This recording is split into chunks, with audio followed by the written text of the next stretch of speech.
C সেকশনের পুরোটুকু হয়তো দেখানো হয় নাই মনে হয়, বা আমি যতটুকু মনে করতেছি শুরু করছিলাম একটু আমার জন্য সমস্যাটা নষ্ট হয় না। তো এখানে দেখো কার্বনের পরিমাণ যদি বাড়াইতে থাকো তাহলে তার স্ট্রেংথ, হার্ডনেস এবং ডাক্টিলিটি স্টিলের কমে না বাড়ে সেটা দেখাচ্ছে একটা গ্রাফের মাধ্যমে। যত তুমি কার্বনের পরিমাণ বাড়াচ্ছ তত স্ট্রেংথ বাড়তেছে, বাট একটা নির্দিষ্ট লেভেল পরে গিয়ে তার চেয়ে যদি বেশি কার্বনের পরিমাণ বাড়ায় তাহলে স্ট্রেংথ আবার কমে যাচ্ছে। তো এই যে একটা জিনিস দেখলা যে আমি স্ট্রেংথ কার্বন বাড়াচ্ছি, বাড়াইলে স্ট্রেংথ বাড়ে, বাট কার্বন বেশি বাড়াইলে আবার স্ট্রেংথ কমে যায়। তাহলে মাঝামাঝি একটা পয়েন্ট তোমাকে সিলেক্ট করতে হয়, সেই মাঝামাঝি পয়েন্টটাকে বলা হচ্ছে অপটিমাম কন্টেন্ট। তার মানে অপটিমাম কন্টেন্ট মানে হচ্ছে যে এই জিনিসটা বাড়াচ্ছি, কার্বনের পরিমাণ বাড়াইলে স্ট্রেংথ বাড়তেছে, বাট কার্বনের পরিমাণ বেশি বাড়াইলে আবার স্ট্রেংথ কমে যাচ্ছে। না মাঝামাঝি কিছু একটা ফিক্স করতে হবে, সেটাকে বলা হচ্ছে অপটিমাম জিনিস। তো অপটিমাম কন্টেন্ট শুধু স্টিলের না, যে কোনো কিছুরই হতে পারে। আচ্ছা, আর হচ্ছে ডাক্টিলিটি দেখা যাচ্ছে যত কার্বনের পরিমাণ বাড়াচ্ছি তত ডাক্টিলিটি হচ্ছে কমতেছে, যত কার্বনের পরিমাণ বাড়াচ্ছি তত হার্ডনেস বাড়তেছে। হার্ডনেস মানে হচ্ছে তোমরা চিন্তা যে হার্ডনেস টেস্ট করছো সেটা। আচ্ছা, আর একটা পয়েন্ট আছে এখানে যে কার্বনের পরিমাণ বাড়াইলে, ইনক্রিজ করলে, তাহলে তার গলনাঙ্কটা কমে যায়, স্টিলের গলনাঙ্কটা কমে যায়। আচ্ছা, যার কারণে আমরা যদি স্টিলটাকে হিট করতে চাই, হিট করে ট্রিট করতে চাই, তাহলে আমাদের টেম্পারেচারটা কম লাগবে, যেহেতু গলনাঙ্ক কম কমে যাচ্ছে। আর একটা হচ্ছে যে কার্বনের পরিমাণ বাড়াইলে ডিফিকাল্টি হচ্ছে ওয়েল্ডিং করতে, ঝালাই করতে। তার মানে একটা রড আরেকটা রডের সাথে ঝালাই করতে গেলে ডিফিকাল্টি হচ্ছে। যেমন একটা বিল্ডিং, ধরো একটা বিল্ডিং 10 তলা বিল্ডিং, 10 তলা বিল্ডিং এর 10 তলা পর্যন্ত লম্বা রড লাগবে, বা 10 তলা পর্যন্ত লম্বা রড বাজারে অ্যাভেলেবল না, আমাকে 2টা বা 3টা বা 4টা রড জোড়া লাগাইতে হবে। এই যে জোড়া লাগাবো, লাগানোর বিভিন্ন পদ্ধতি আছে, গুণা দিয়ে পেঁচাইতে পারি, অথবা সেটাকে আমরা হচ্ছে ওয়েল্ডিং করতে পারি। তো ওয়েল্ডিংটা যে করবা, সে ওয়েল্ডিং এর জন্য এই রডটাকে ওয়েল্ডিং এর জন্য যোগ্য হতে হবে, ওয়েল্ডাবল হতে হবে। তো ওয়েল্ডিং এর জন্য যদি যোগ্য না হয় তাহলে কিন্তু একটা রড একটা রডের সাথে ঝালাই হবে না।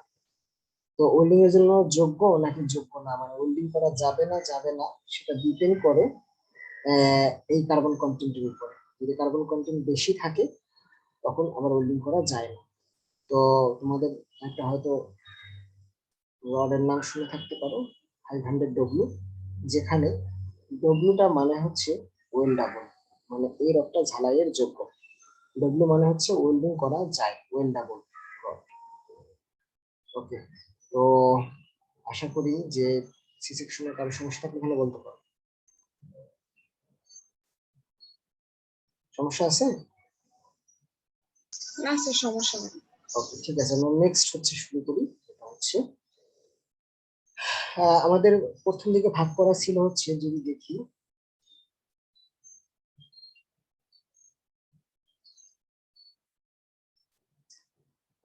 চার ভাগে ভাগ করছিল AISI: carbon steel, alloy steel, stainless steel, tool steel. Carbon স্টিলের আমরা 3টা ভাগ দেখলাম: low carbon, medium carbon, high carbon. এবার আমরা দেখবো অ্যালয় স্টিল বা বাকিগুলা কি যাচ্ছে। অ্যালয় স্টিল মানে হচ্ছে কার্বন ছাড়াও সেখানে অন্য অ্যালয়িং এলিমেন্ট থাকবে। অন্য অ্যালয়িং এলিমেন্ট কি থাকতে পারে? দেখো, ম্যাঙ্গানিজ, সিলিকন, নিকেল ইটসেট্রা থাকতে পারে কার্বন ছাড়াও। এগুলো কেন অ্যাড করতেছি? অ্যাড করতেছি তার প্রপার্টিটা একটু মডিফাই করার জন্য। তার প্রপার্টি হয় আমি তার স্ট্রেংথটা একটু বাড়াচ্ছি বা ডাক্টিলিটি কমাচ্ছি, বা তার বিভিন্ন প্রপার্টি কিছুটা মডিফাই করার জন্য। সেটাকে আবার দুই ভাগে ভাগ করা যায়, একটা হচ্ছে high strength, low carbon still.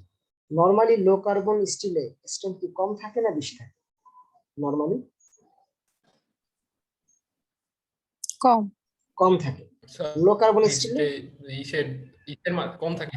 কম থাকে, কার্বন যেহেতু কম, স্ট্রেংথ কম থাকা উচিত।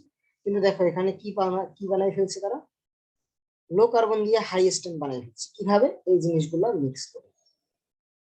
ওকে, সেটাই দেখাচ্ছে যে কার্বন তারা লো দিছে, স্ট্রেংথ লো হওয়ার কথা, কিন্তু স্ট্রেংথ তারা হাই বানাইছে। কিভাবে? এই জিনিসগুলো মিক্স করে। আচ্ছা, আর কি আছে? High strength quenched and tempered alloy steel. এর মানেটা কি? কুইঞ্চিং মানে হচ্ছে তোমরা কামার যখন হচ্ছে একটা দা বটি বানায় তখন সেটাকে কি করে, সে অনেক উত্তপ্ত করে, উত্তপ্ত করে সেটাকে পিটায়। এই পিটানোটাকে বলা হচ্ছে টেম্পারিং করা, টেম্পার্ড। বারবার পিটাইয়ে পিটাইয়ে এটাকে হচ্ছে টেম্পারিং করা হয়। এরপরে যখন এটা উত্তপ্ত অবস্থায় লাল হয়ে যায়, পিটানো শেষ হয়, পিটানোর পর একটা শেপ দেওয়া হয়, শেপের পরে এটাকে পানির ভিতরে ডুবায়। তো এই যে পানির ভিতরে ডুবানোটা হলো, এটাকে বলা হচ্ছে কোয়েঞ্চিং করা। তো এইবার বারবার হচ্ছে এটাকে পিটানো হয়, বারবার পানির ভিতরে ডুবানো হয়, যার কারণে এটার ভিতরে তার প্রপার্টিসটা একটু চেঞ্জ হয়, ভালো হয়। তো এইটাকে বলা হচ্ছে কোয়েঞ্চিং করা। তো কোয়েন্সড কি জিনিস তোমরা বুঝলে। এবার আসি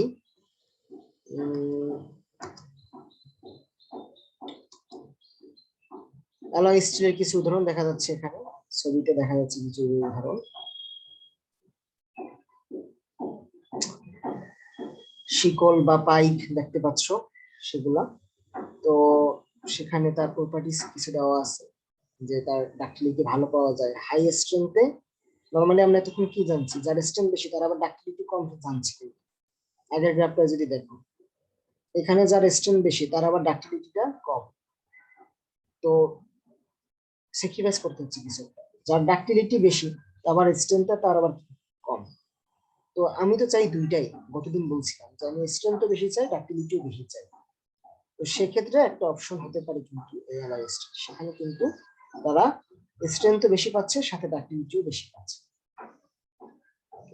আর বেটার মেশিনাবিলিটি, মেশিনাবিলিটি কথাটা মানে হচ্ছে যে এটাকে মেশিন দ্বারা অন্য একটা শেপে নেওয়া যায় সহজে, সেটাকে বলতেছে মেশিনাবিলিটি। ওকে। আর এই ডিস্টরশন বা ক্র্যাকিং কম হবে। ডিস্টরশন মানে এঁকে বেঁকে যাওয়া, হ্যাঁ, আর লোডের কারণে হয়তো এঁকে বেঁকে গেল সারফেসটা, এগুলো কম হবে এই স্টিলে। ওকে, এবার আসি স্টেনলেস স্টিল। স্টেনলেস স্টিল তো আমরা খুবই পরিচিত। স্টেনলেস স্টিল হচ্ছে যাতে মরিচে ধরে না। তো সেখানে মরিচে কি কারণে ধরে না, কারণ তার উপরে একটা প্রলেপ দেওয়া হয়। কিসের প্রলেপ দেওয়া হয়? ক্রোমিয়ামের একটা প্রলেপ দেওয়া হয়। ক্রোমিয়ামের প্রলেপের কারণে আবার জিনিসটা চকচক করে, ক্রোমিয়ামটা চকচক করে। তো এর কারণে সে করোশন হয় না। এবং হচ্ছে ওয়েদারিং, ওয়েদারিং মানে হচ্ছে অ্যাটমসফিয়ারে রেখে দিলে একটা জিনিস যে ক্ষয় হয়ে যায়, সেই ক্ষয় হয়ে যাওয়াটাকে ওয়েদারিং বলে। আচ্ছা, এরপর হচ্ছে দামটা তো অবশ্যই তার একটু বেশি হবে। এটাকে আবার তিনটা ভাগে ভাগ করা যায়, অস্টেনিটিক, ফেরিটিক, মার্টিনসিটিক। এটা কি জিনিস, এটা তোমরা একটু নেটে সার্চ দিয়ে নেক্সট দিন আমাকে বলবা যে এই যে জিনিস তিনটা এর মানেটা কি। অস্টেনিটিক, ফেরিটিক এবং মার্টিনসিটিক মানে এটাকে নেটে সার্চ দিয়ে আমাকে নেক্সট ক্লাসে আমি জিজ্ঞেস করতে পারি। ওকে, এবার আসি টুল স্টিল। টুল স্টিলটা হচ্ছে কি, এই ধরনের টুল বানানো হয় এই সব স্টিল দ্বারা। এই টুল স্টিল দ্বারা আসলে কি হয়, আর একটা ম্যাটেরিয়ালকে কাটা হয় বা আর একটা ম্যাটেরিয়ালকে শেপ দেওয়া হয়। তো এই ধরনের স্টিলের জন্য টুল স্টিলটা ইউজ করা হয়, যে তার ভিতরে কোবাল্ট, মলিবডেনাম, ভ্যানাডিয়াম এগুলো থাকতে পারে, যেটা কাটিং এবং ড্রিলিং ইকুইপমেন্ট হিসেবে ইউজ হয়। এবার আসি হচ্ছে আর এক ধরনের ক্লাসিফিকেশন, যে ক্লাসিফিকেশনটা আগের ক্লাসিফিকেশনটা দিছিল আমেরিকান কি স্টিল, কি যেন ভুলে গেল, American institute of Steel and কি যেন ভুলে গেল, এআইএসআই আর কি। তোমাদের ফুল ফর্মটা কিন্তু মনে রাখতে হবে। আর এখন এসটিএম তারা আবার কয়েকটা ভাগে ভাগ করছে। একটা হচ্ছে স্ট্রাকচারাল কার্বন স্টিল, আর একটা হচ্ছে high strength low alloy steel, high yield strength quenched and tempered alloy. আচ্ছা, এর মানেটা কি সেটা একটু ভালো করে বোঝার চেষ্টা করো। স্ট্রাকচারাল কার্বন স্টিল যেটা আমাদের কাজে লাগে, স্ট্রাকচারাল কাজে লাগে, তো সেক্ষেত্রে তারা নামকরণ করছে এসটিএম A36 সিস্টেম। বাজারে যে গিয়ে যদি তুমি বলো যে আমাকে A36 standard, ASTM A36 standard rod দেন, তাহলে তোমাকে এই রডটা কিনতে হবে। এই রডটা বলতে কি বোঝাচ্ছি, এই রডের নামের ভিতরেই এর কাজ লুকায়িত আছে। A36 মানে হচ্ছে তার ইল্ড স্ট্রেংথ, তার মানে সিগমা ওয়াই, ইল্ড স্ট্রেংথ হচ্ছে 36 কেএসআই, কেএসআই ইউনিটে আছে।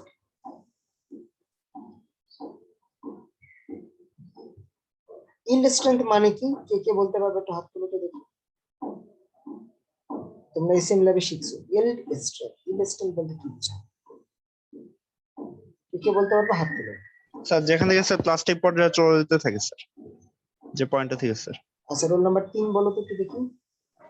স্যার ইলাস্টিক লিমিটের পরে স্যার কি বলে যে ম্যাটেরিয়ালের মধ্যে স্যার একটা স্ট্রেস দেখা যায়, যার কারণে স্যার অল্প লোডে স্যার লোড যদি আমরা কমায়ও দিই তারপরেও তার ডিফরমেশন হতে থাকে।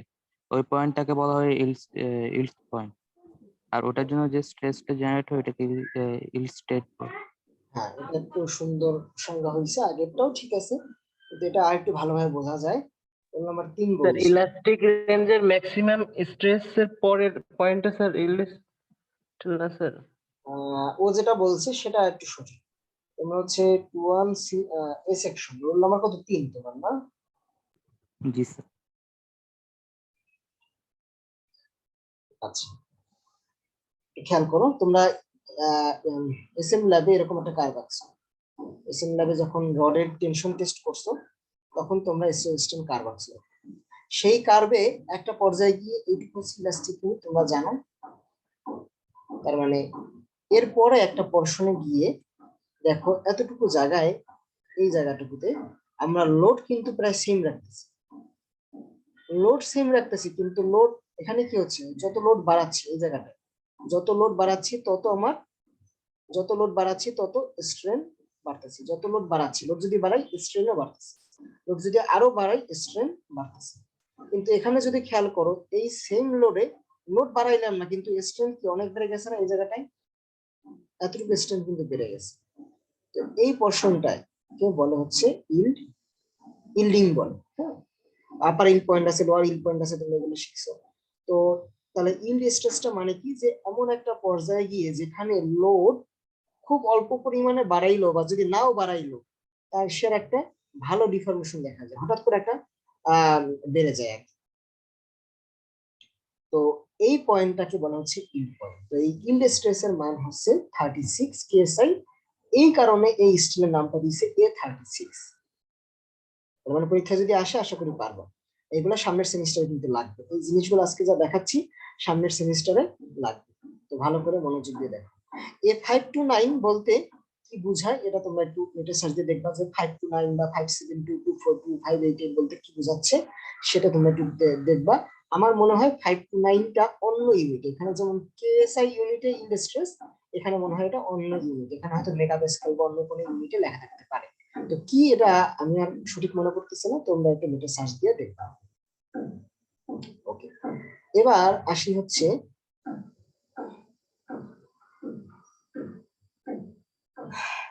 আরো কয়েকটা ভাগে ভাগ করছে তারা স্ট্রাকচারাল স্টিলকে। সেখানে দেখো AISC, এটা একটা institute, American institute of steel corporation, তারা দুই ভাগে ভাগ করছে, একটা hot rolling, cold rolling. Hot রোলিংটা কি? হট রোলিংটা হচ্ছে ধরো একটা স্টিলের রড, এটা যে স্টিলের যে রডটা বানাইছে এটা তো এরকম ভাবে ছিল না, এটা একটা গলিত অবস্থা স্টিলটা ছিল, সেটাকে এইভাবে একটা শেপ দেওয়া হয়েছে। এই শেপটা কিভাবে দিছে, গরম করা ছাড়া তো শেপ দেওয়া সম্ভব না, তো গরম করে তাকে শেপ দেওয়া হয়েছে, এরকম লম্বা শেপ দেওয়া হয়েছে। এটা আবার গরম করে আই এর মতো শেপ দেওয়া হয়েছে, এটা আবার গরম করে এল এর মতো শেপ দেওয়া হয়েছে। তো এই গরম করে যে শেপ দেওয়াটা এইটাকে বলে হট রোলিং, মানে গরম অবস্থায় রোল করে শেপ দেওয়া হয়েছে, এই কারণে এটাকে হট রোলিং বলে। কোল্ড রোলিংটা কি? কোল্ড রোলিংটা হচ্ছে আসলে প্রথমে হট রোলিং যেটা থাকে সেটাকে যদি আরেকটু মডিফাই করতে চাও তাহলে তাকে আরেকটু প্রসেস করা হয়, সেই প্রসেসের পরে যে স্টিলটা পাওয়া যায় সেটাকে বলে cold rolling style, cold roll steel অথবা কোল্ড ফর্মিং স্টিল। এটা নিয়ে আমরা আরো বিস্তারিত কথাবার্তা বলবো সামনের ক্লাসে। এখন আসি হট রোলিংটা আবার বিভিন্ন ভাগে উদাহরণ দিয়েছে, W section, L section, M section, C section, MC section, এগুলা কি জিনিস? যেমন আমি যদি বলি যে I section,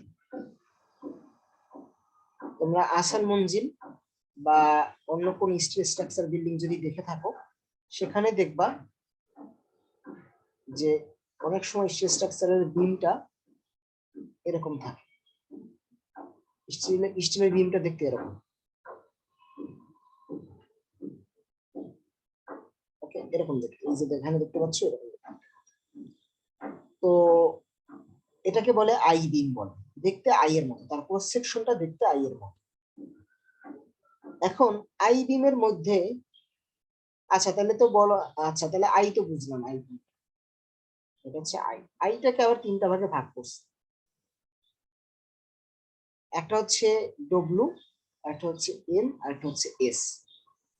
W, N, S. এই যে আই সেকশনটা, তার এই পোরশনটাকে বলা হচ্ছে ওয়েভ, আর এই পোরশনটাকে বলা হচ্ছে ফ্লেঞ্জ। তার মাথাটাকে আসলে, হ্যাঁ, এটাকে বলে টপ ফ্লেঞ্জ, এটাকে বলে বটম ফ্লেঞ্জ। তো যার ফ্লেঞ্জটা বেশি ওয়াইড তাকে বলে ডব্লু সেকশন, যার ফ্লেঞ্জটা এই ওয়েভের তুলনায় মিডিয়াম তাকে বলে এম সেকশন, যার ফ্লেঞ্জটা ওয়েভের তুলনায় স্মল তাকে বলে এস সেকশন। তাহলে এখন আমাকে বলো তো যে এখানে এস সেকশন কি দেখতে পাচ্ছ নাকি? এখানে যতগুলো ছবি দেওয়া আছে, ছবিতে এস সেকশন দেখতে পাচ্ছ?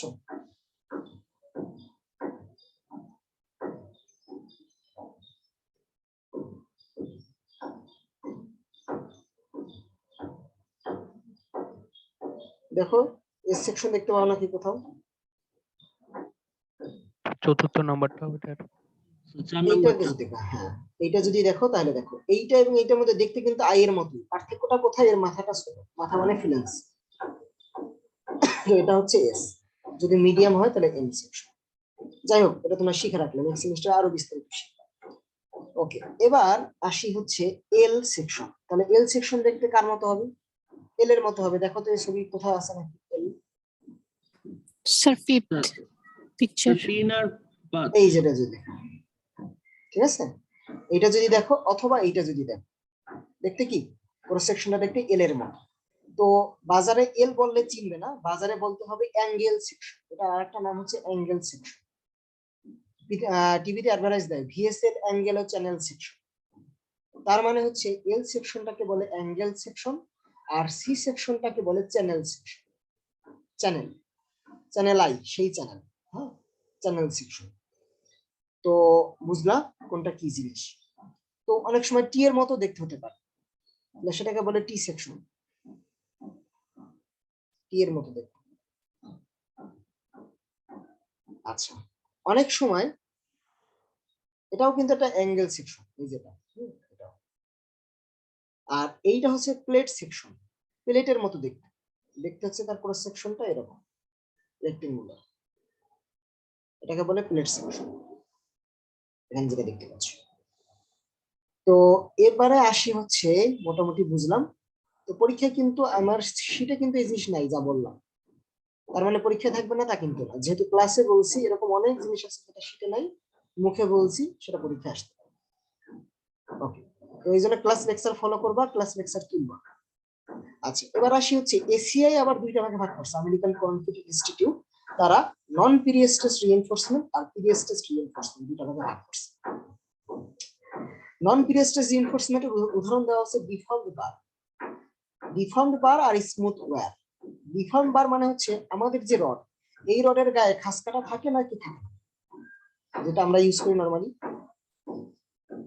থাকে। খাসকাটা যদি থাকে তাহলে সেই রডটাকে বলে ডিফর্মড বার।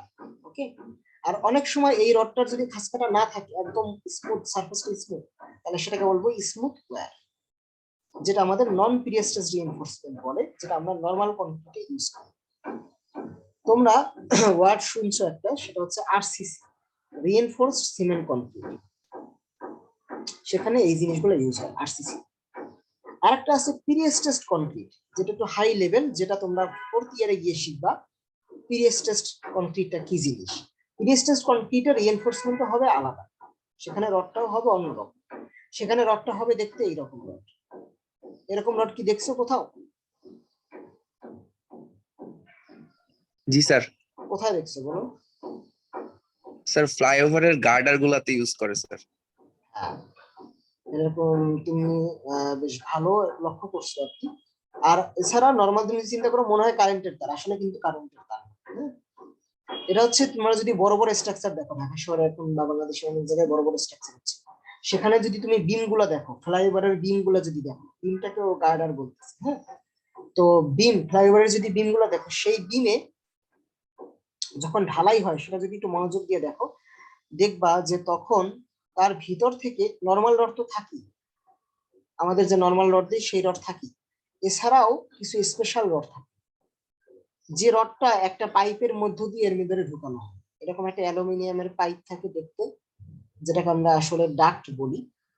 সে অ্যালুমিনিয়ামের পাইপের মধ্য দিয়ে এরকম তার নিয়ে যাওয়া হয়, তার এ মাথা থেকে এ মাথা পর্যন্ত নিয়ে যাওয়া হয়। এই যে, এখানে দেখো যদি গুনো এখানে গুনে গুনে দেখবা যে 7টা তার আছে, যদি গুনতে পারো দেখবা যে 7টা তার আছে। এই 7টা তার মিলে পেঁচাই পেঁচাই একটা টেন্ডন বানাইছে। কথা বুঝতে পারছো? তার মানে এটাকে বলে 7 ওয়্যার টেন্ডন। হ্যাঁ, তো তাহলে এই জিনিসটাকে বলে হচ্ছে টেন্ডন, যেটা আমাদের প্রি-স্ট্রেস কংক্রিট ইউজ হয়। ওকে, কার কোনো কোশ্চেন আছে এখানে?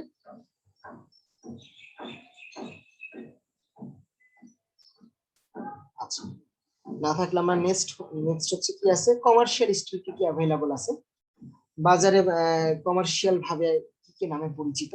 রড আয়রন, রড আয়রনটা দেখতে এরকম হয়, যেটা দ্বারা আমরা খাট, পালং, ডাইনিং টেবিল এগুলো বানাই, যেটা আসলে pure iron, commercially available pure iron. তার ভিতরে অ্যালয়িং এলিমেন্ট খুবই কম থাকে, দেখো খুবই কম আছে অ্যালয়িং এলিমেন্ট। আচ্ছা, এটা টাফ হয়, মেলিয়েবল হয়। মেলিয়েবল মানে কি জানো? ডাকটাইল মানে কি এটাও জানো? ওয়েল্ডেবল, ঝালাইও করা যায়। ঝালাই না করতে পারলে তো আমরা জোড়া লাগিয়ে খাট বানাই পারতাম, তার মানে এটা ঝালাইও করা যায়। এটার ভিতরে স্লাগ থাকে 2%। এখন কথা হচ্ছে স্লাগ মানে কি? স্লাগ মানে হচ্ছে ভেজাল। এখন আপাতত যদি বলি সেটা হচ্ছে রডের ভিতরে ভেজাল, এটা নিয়ে আরো বিস্তারিত পরে বলবো আমরা। স্লাগ মানে আপাতত ধরে নাও এটা একটা ভেজাল, তো ভেজালের পরিমাণ থাকে 2%। আর কি আছে? কাস্ট আয়রন, বা যেটা দেখতে একটু ধূসর রঙের হয়, এই কারণে তাকে গ্রে কাস্ট আয়রনও বলে। তো কাস্ট আয়রনটার ভিতরে 95% আয়রন থাকে, বাকি পার্সেন্ট হচ্ছে অ্যালয় থাকে। অ্যালয়টা হচ্ছে ফেরাস অ্যালয় থাকে। আচ্ছা, কার্বন এবং সিলিকন থাকতে পারে। কার্বন থাকে এত পার্সেন্ট, সিলিকন থাকে এত পার্সেন্ট, যেটা আসলে ডাকটাইল না, এটা আসলে ব্রিটেল, এটা ভঙ্গুর, এটা ডাকটাইল না। এই স্টিলটা বা এই আয়রনটা ব্রিটেল, ভঙ্গুর। এটা কম্প্রেশন বেশ ভালো নিতে পারে, বাট টেনশনে সে উইক। এই কাস্ট আয়রনটা টেনশনে উইক। আচ্ছা, আর কি আছে নিচে? নিচে হচ্ছে resistance to destruction and weaken by oxidation. Rust মানে হচ্ছে, রাস্ট মানে হচ্ছে মরিচা, এর ভিতরে মরিচা ধরে যায় এবং এটা ক্ষয় হয়ে যায়। এবার আসি হচ্ছে মাইল্ড স্টিল। মাইল্ড স্টিলের তো নাম শুনছো। আমাদের যে রড আমরা ইউজ করি কনক্রিটে, সেই রডটা আসলে মাইল্ড স্টিল। আরসিসি তে যে রডটা আমরা ইউজ করি সেটা আসলে মাইল্ড স্টিল, যেখানে কার্বনের পরিমাণ থাকে এত পার্সেন্ট, যেটা একাধারে ডাকটাইল, একাধারে সেই মেলিয়েবল। কারণ আমাদের কিন্তু স্ট্রাকচারের জন্য ডাকটাইল দরকার। এই কারণে ডাকটাইল দরকার, এটা আগে ক্লাস করেছি। আচ্ছা, এটা টেনসাইল স্ট্রেংথটা একটু লো, আসলে কিন্তু অতটাও লো না। লো বলতেছে তার টেন্ডনের তুলনায়। টেন্ডন বা পিরিস্ট্রেস যদি চিন্তা করো, এই যে পিরিস্ট্রেসের যে উদাহরণ দিয়েছিলাম টেন্ডন, সেই টেন্ডনের স্ট্রেংথ কিন্তু এই মাইল্ড স্টিলের তুলনায় আরো বেশি, বা নরমাল রডের তুলনায় তার স্ট্রেংথ আরো বেশি। একটু আগে যে টেন্ডন বললাম তার, সেই হিসাবে তারা বলতেছে রিলেটিভ, মানে রিলেটিভ মানে আরেকটার সাথে সম্পর্ক আছে, আরেকটার সাপেক্ষে। ওকে, আরেকটার সাপেক্ষে তার স্ট্রেংথটা কিছুটা কম। কোনটার সাপেক্ষে বলতেছে? টেন্ডনের সাপেক্ষে বলতেছে। হার্ডনেস হচ্ছে 125 বিএইচএন। বিএইচএন মানেটা কি? তোমরা এসএম ল্যাবে শিখছো, বলো তো বিএইচএন মানে? ব্রেনেল বিনিয়ন হার্ডনেস নাম্বার। হ্যাঁ, ব্রেনাল হার্ডনেস নাম্বার। আচ্ছা, এবার আসি মডুলাস অফ ইলাস্টিসিটি। মাইল্ড স্টিলের 30,000 কেএসআই হয়, আর ইউনিট ওয়েট হয় 490 পাউন্ড পার ফিট। কনক্রিটের ইউনিট ওয়েট কত বলো তো?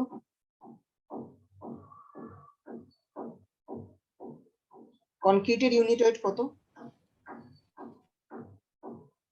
মনে নাই? লাগবে কিন্তু, এগুলো এখন থেকে একদম ইঞ্জিনিয়ার হিসেবে এগুলো মুখস্থ থাকতে হবে। 150 pound per feet cube. Pound per feet কিউবকে সংক্ষেপে পিসিএফ লেখে। Pound per feet, pound per cubic feet, আসলে পাউন্ড পার ফিট কিউব। তার মানে লেখে আসলে পাউন্ড পার ফিট কিউব। তার মানে 1 ফিট কিউব কনক্রিটের ওজন কত?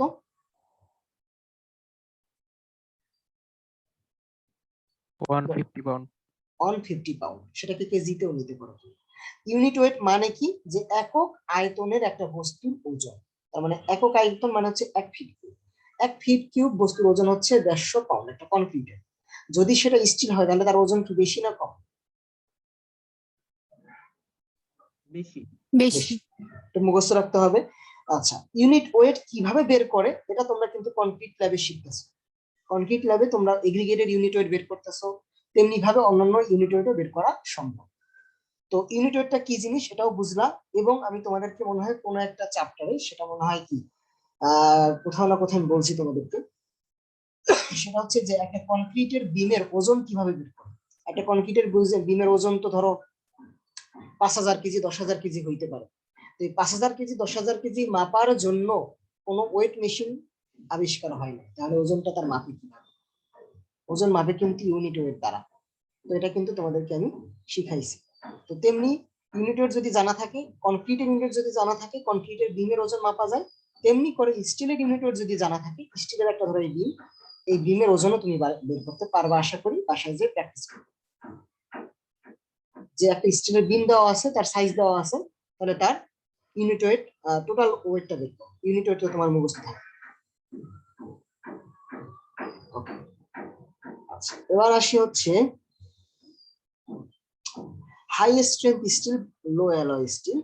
সেটা কি দেখো এখানে, এটা তোমার কাটিং ইকুইপমেন্ট এ ইউজ হয় আর কি, যেটা তোমার করোশন হয় না, ক্ষয় হয় না, মরিচা ধরে না, ক্ষয়ও হয় না,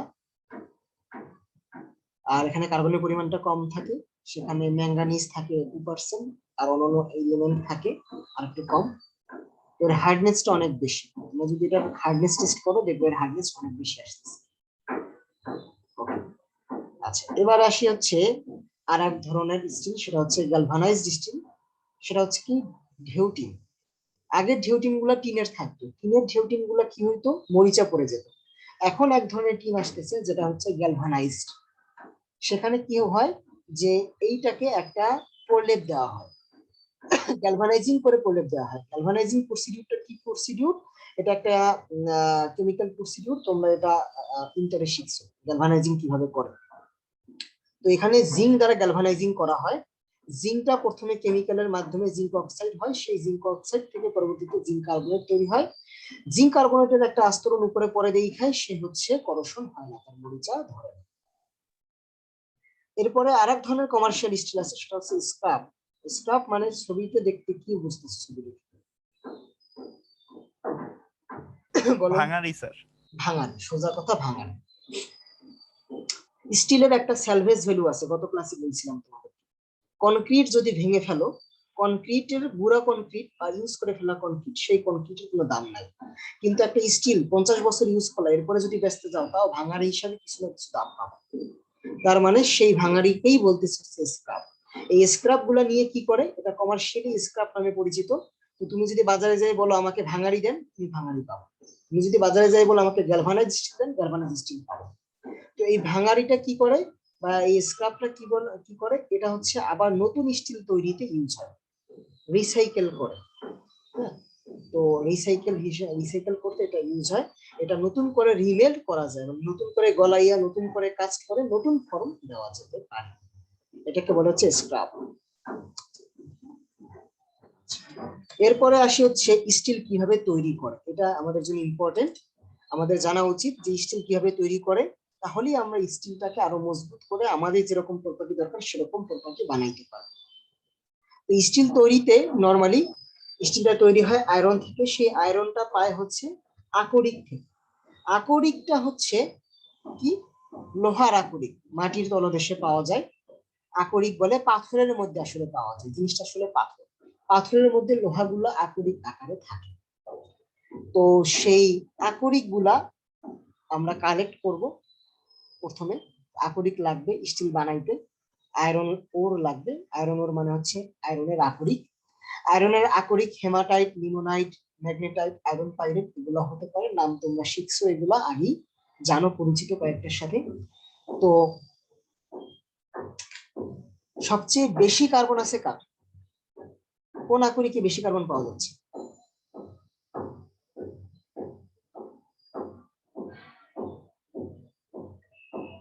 বলো। ম্যাগনেটাইট। ম্যাগনেটাইটে, হ্যাঁ, ম্যাগনেটাইটে হচ্ছে সবচেয়ে বেশি আয়রন পাওয়া যাচ্ছে। ম্যাগনেটাইটে 73% আয়রন পাওয়া যায়। আর সবচেয়ে কম আয়রন পাওয়া যাচ্ছে কোথায়?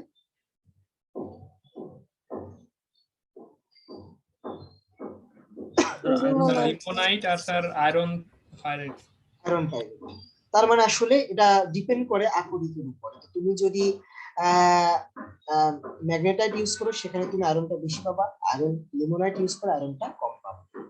আর বাকি জিনিস থাকে কি? বাকি জিনিস থাকে এর ভিতরে অ্যালুমিনিয়াম থাকতে পারে, সিলিকন থাকতে পারে। এই আকরিকের ভিতরে তো শুধু লোহা থাকে না, এর সাথে আরো অনেক জিনিস মিক্স থাকে, সেগুলোকে আলাদা করতে হয় আমাকে। সেগুলো আলাদা করে আমাকে বিশুদ্ধ করতে হয় আয়রনটা বানানোর জন্য। কিভাবে বিশুদ্ধ করে সেটা পরে দেখবো। তো তার ভিতরে কি কি থাকে? অ্যালুমিনিয়াম থাকে, সিলিকন থাকে, কিলে থাকে, আরো অনেক জিনিস থাকে। ওকে, এখন এই আয়রনটাকে আমরা কি করব? গলাবো। গলানোর জন্য জ্বালানি ইউজ করতে হবে। সেই জ্বালানিটার নাম হচ্ছে কোক। এই কোক কোকা-কোলার কোক না, এই কোক হচ্ছে আলাদা কোক। সেটা কি স্যার কয়লা? হ্যাঁ, এটা হচ্ছে কয়লা। দেখতে কিরকম যদি দেখো ছবিতে, হচ্ছে দেখতে হচ্ছে এরকম। এটাকে আমরা কোক বলি, আসলে এটা কয়লা। জ্বালানি হিসাবে কয়লা ইউজ হয়। তোমরা জানো কয়লা খনি থেকে কয়লা পাওয়া যায়, হ্যাঁ। তো সেই কয়লাটা জ্বালানি হিসেবে আমরা ইউজ করতে পারি। তো সেই কয়লাটা জ্বালানি হিসেবে ইউজ করার আগে তাকে একটু মডিফাই করতে হবে। সেটাকে আগে প্রথমে ভেঙে গুঁড়ো গুঁড়ো করতে হবে। গুঁড়ো গুঁড়ো করে সেটাকে উত্তপ্ত করতে হবে 12 থেকে 36 ঘন্টা উত্তপ্ত করতে হবে, ওভেনে রেখে উত্তপ্ত করতে হবে। কারণ কি? কারণ এই কয়লাটার ভিতরে আলকাতরা, সরি, টার থাকতে পারে। তার মানে আলকাতরা থাকতে পারে, তার ভিতরে হচ্ছে ওয়েল থাকতে পারে, আরো বিভিন্ন জিনিস থাকতে পারে। এই জিনিসগুলা দূর করার জন্য আমাকে এই কয়লাটাকে উত্তপ্ত করতে হবে 12 থেকে 36 ঘন্টা একটা ওভেনে। তাহলে যে তুমি যে জিনিসটা পাবা সেই জিনিসটাকে বলা হচ্ছে কোক। তার মানে রান্না করা কয়লাটাকে বলতেছে হচ্ছে কোক। তার মানে এই কয়লাটাকে উত্তপ্ত করলে যেটা পাবা সেটাকে বলতেছে হচ্ছে কোক। তার মানে কোকে আসলে ইম্পিউরিটিস কম থাকে, এই যে ইম্পিউরিটিস গুলো আমরা রিমুভ করে দিচ্ছি, এবং কার্বন কন্টেন্টটা বেশি থাকে। তাহলে আমরা স্টিল বানাইতে কার্বন ইউজ করি না, বলছিলাম না যে আয়রনের সাথে কার্বন ইউজ করি, কার্বন মিশাই। সেই কার্বনটা কোথা থেকে আসে বলো তো? স্টিল বানাইতে আয়রনের সাথে কার্বন মিশাইতে হয়। স্যার কয়লা থেকে স্যার। এই সেই কয়লা থেকে আসে। হ্যাঁ, কার্বন কিন্তু আসার একটাই মাধ্যম, সেটা হচ্ছে জ্বালানি হিসেবে ইউজ হচ্ছে। সাথে আবার দেখো এই কয়লার ভিতরে কার্বন কন্টেন্ট থাকে, তাহলে এই কার্বন কন্টেন্টটা এই আয়রনের সাথে মিক্স হয়ে গিয়ে তখন আমরা স্টিল পাই। তো আমরা এই পুরো জিনিসটাকে আমরা একটা চুল্লির ভিতরে গরম করি। এই স্মেল্টিং বলে হচ্ছে গলানো। হ্যাঁ, স্মেল্টিং মানে হচ্ছে গলানো। তো চুল্লির ভিতরে, সেই চুল্লিটাকে বলে হচ্ছে ব্লাস্ট ফার্নেস। ফার্নেস বিভিন্ন টাইপের হতে পারে, একটা টাইপ হচ্ছে ব্লাস্ট ফার্নেস। মানে ফার্নেস মানে চুল্লি, চুল্লিতে যে আমরা এই জিনিসটাকে মিশিয়ে গলাবো সেটাকে বলতেছে চুল্লি, ফার্নেস। তাহলে আজকে এই পর্যন্তই থাকুক। নেক্সট দিন আমরা কিভাবে তৈরি করব সেটা আরো দেখবো। আজকে যে দেখলাম যে আসলে কি র মেটেরিয়াল বা মূল উপাদান স্টিল তৈরিতে লাগে সেটা। কার কোনো কোশ্চেন আছে?